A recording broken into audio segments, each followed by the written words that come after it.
Well, everyone loves chocolate and everyone loves cheesecake, so why not make a chocolate cheesecake? But stick around and see what other flavors I sneak in there. Come along for the ride, I'm sure you're going to enjoy it. So we start our recipe with 4 blocks of cream cheese. We're going to cream that together with lemon zest.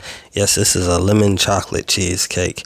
I promise you're going to like the combination, and I would suggest if you're going to make this recipe to use milk chocolate instead of dark chocolate, because of that you don't want the acidity and the bitter, they will clash together. So we're going to zest this.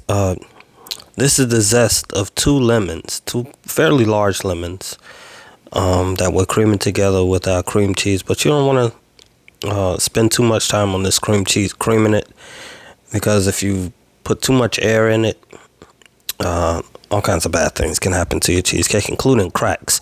Now, cracks is maybe some people view it as not important, but I like to have my cheesecake surface to be as smooth as possible. So after creaming that for about 2 minutes max, I'm going to add my sugar in, and I forget the exact measurements. I'll have it in the description. I think that's 1.5 cups of sugar. It doesn't require much sugar in this recipe because of not any added sugar, because of all the sugar and the other ingredients in our recipe. So I'm just giving this everything a little scrape down before we continue to add our other ingredients.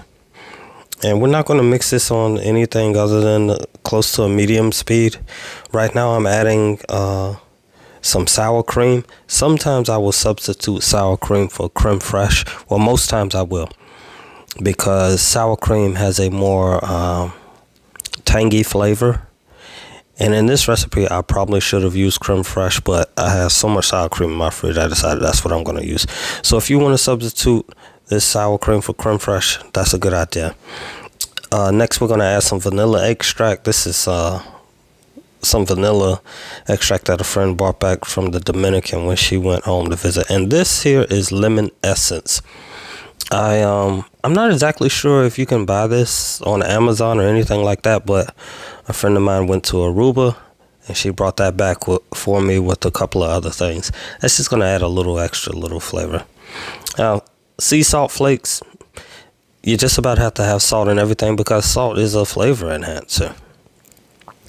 So now we're adding our eggs. You're only going to need 4 eggs, and once they're mixed in, you can move on to your next ingredient. This recipe comes together fairly quickly. It's best, as I've said in other videos, to be prepared. Have your ingredients measured out. Have your water boiling already for your bain-marie or your water bath.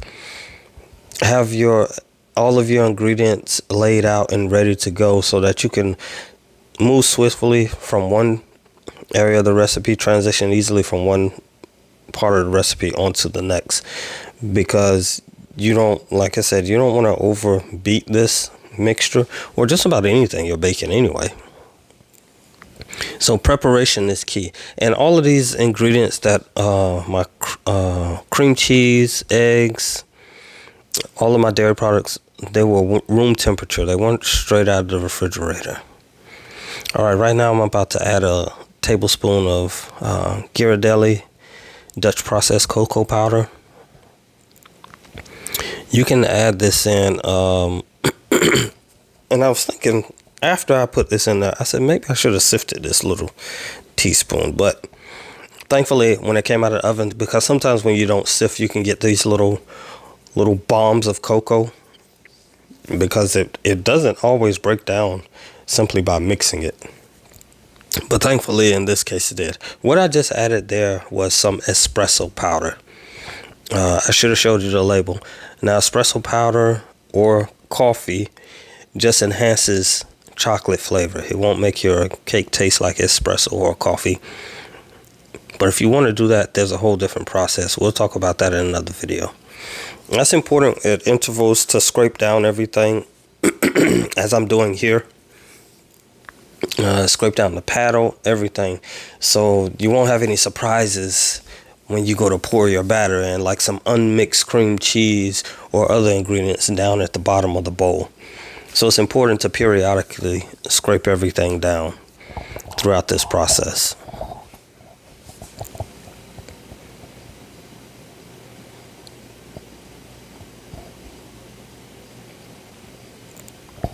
As you can see already, we're close to almost being finished with this recipe.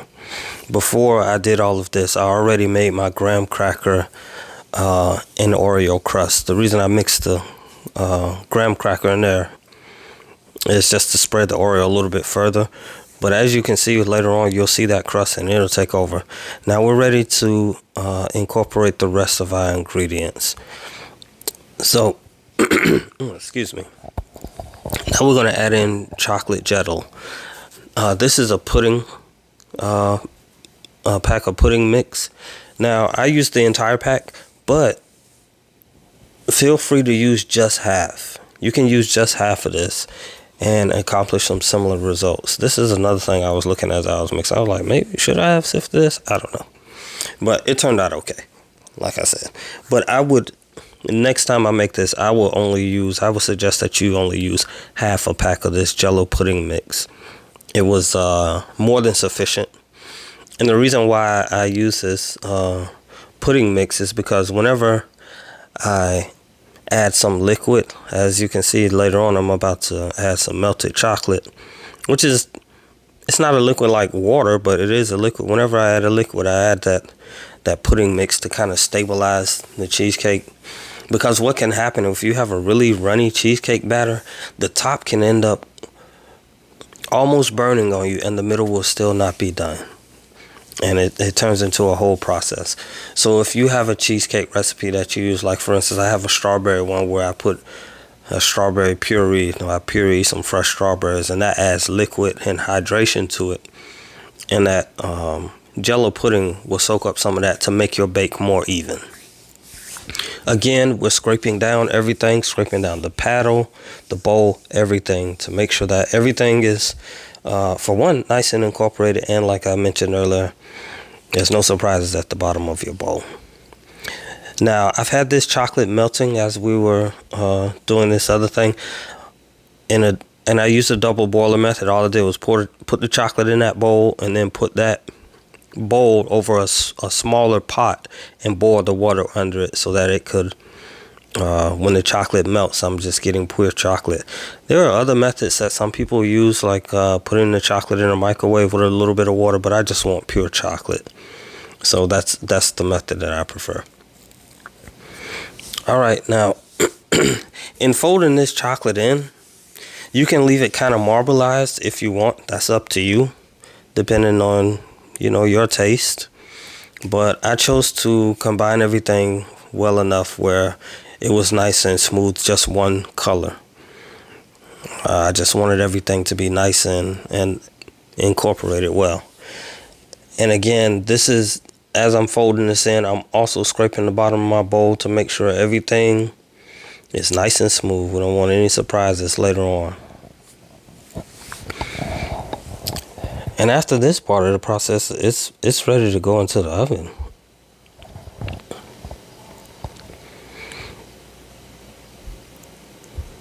Okay, so as you can see, my graham cracker crust, now I use some Oreos, some graham crackers, and a stick of butter to make that come together. And some people will suggest baking it. I actually will throw mine in the freezer for a while. Throw it in the freezer until it's ready to go. Then I pour my batter in there, and off it goes into the oven. And the thing I like about using, making a big crust, that makes your cheesecake nice and tall and just beautiful. You can fill it right to the rim. It's not like a cake because it doesn't have any baking powder or baking soda in it to make it rise. It'll stay level and it'll bake nice and beautifully and tall. Okay, I'm getting ready to make a fresh strawberry whipped cream to go on top of this lemon chocolate cheesecake. Come along for the ride.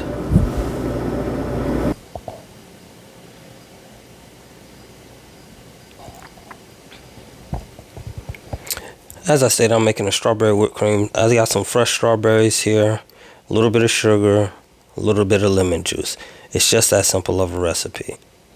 Now, These strawberries are frozen, so it's going to take a little bit longer. But as you can see, once they start to simmer and boil and everything, it's a nice, beautiful amber liquid that starts to... It's the combination of the juices from the strawberries and a simple syrup you're making with the sugar and the lemon juice. But once it's all combined, it'll be pure strawberry flavor, and it is wonderful. And at a certain point, you can get to taking the back of your spoon and mashing the strawberries up, and that's what's going to make your you see how easy it was to mash that strawberry up. Eventually, once this gets done, you're going to strain it, pour it through a strainer. And once you've done that, make sure you scrape the bottom of the strainer to get all of that good juice out of it.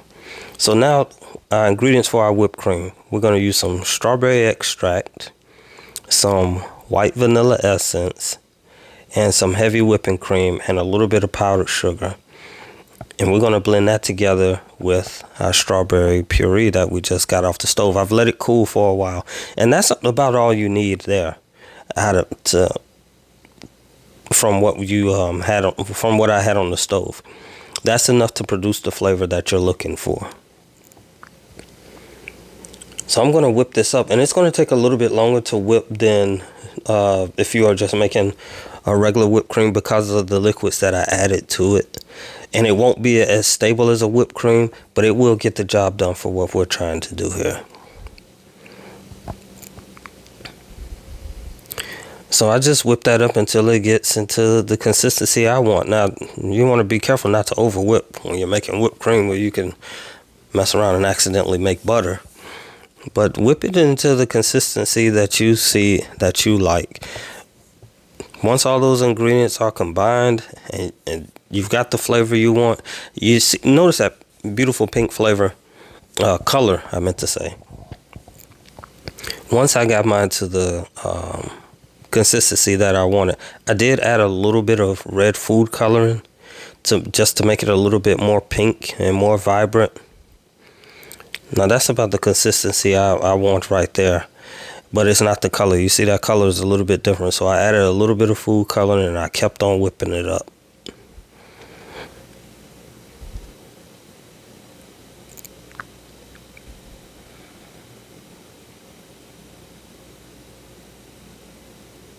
Okay, our cheesecake has come out of the oven, and first of all, let me just tell you, look at how beautiful, dark, and chocolatey and thick she is.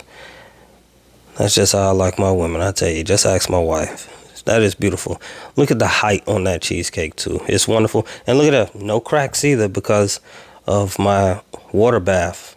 Now this, I have my pastry bag stretched over a cup. This makes it so much easier to put whatever you're trying to put into here in there.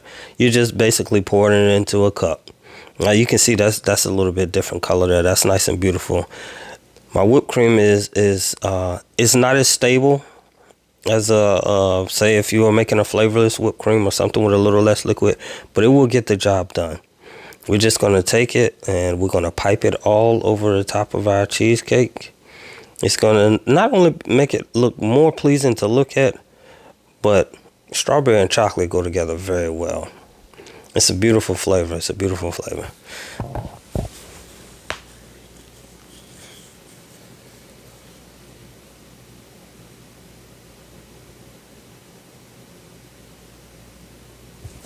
And I'm using a regular star tip. I think this is a Teco. I'll have a picture on the screen for you in just a second. But it was literally that simple, that easy to make some beautiful little rosettes. It wasn't a complicated process at all. And that was just a nice, simple decoration on there. It added a little beauty and it added some flavor as well. And I mean, you can't beat that combination there.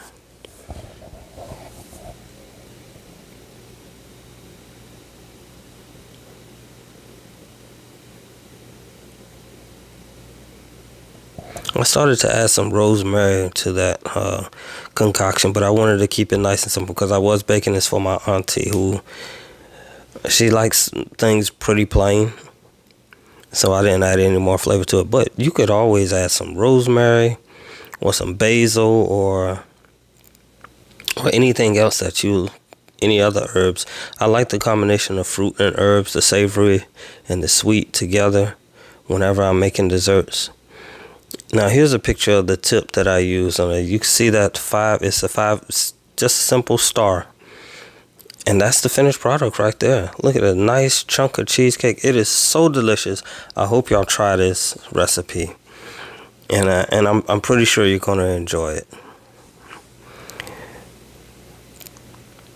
Now, you just saw that graphic on the screen that says subscribe now. If this is the kind of content you like, please do subscribe. I hope y'all make this. I hope y'all enjoy it.